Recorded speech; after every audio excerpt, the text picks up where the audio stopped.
company and its directors have no leg to stand on in latest Privy Council ruling concerning claims against a company receiver. In a recent Privy Council decision in Arjoon v Daniel, 2023, UKPC 42, on appeal from the Court of Appeal in the Republic of Trinidad and Tobago, the Privy Council considered a challenge to actions taken by a receiver appointed over a company. In particular, the Privy Council considered whether directors had standing to bring a claim against the receiver for breaches of duty and whether the failure by the company to provide an indemnity against costs would cause its claim to be struck out.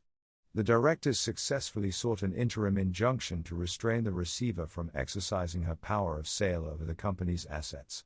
However, High Court discharged the injunction and struck out the claims, the companies for failing to provide an indemnity and the directorsâ for lack of standing. This decision was later overturned by the Court of Appeal. The receiver appealed to the Privy Council. It held, although the requirement for an indemnity is not a necessary precondition for a company to bring proceedings, it becomes essential when proceedings are brought in the name of the company against a secured creditor or a receiver. Based on the facts of the present case, the absence of an indemnity or a stay of proceedings pending an indemnity led the Privy Council to restore the order striking out the company as a claimant. In circumstances where the loss suffered as a result of the alleged breaches of duty by the receiver is to the company and not the directors personally, the directors have no standing to bring proceedings in their own name to seek relief for the company.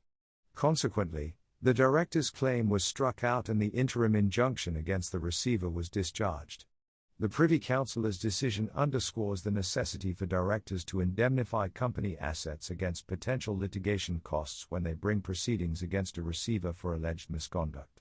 It also serves as a critical reminder for directors of a company in a statutory receivership context. They must properly assess the nature of any damages and ensure that proceedings are brought in the appropriate name when seeking relief on behalf of the company.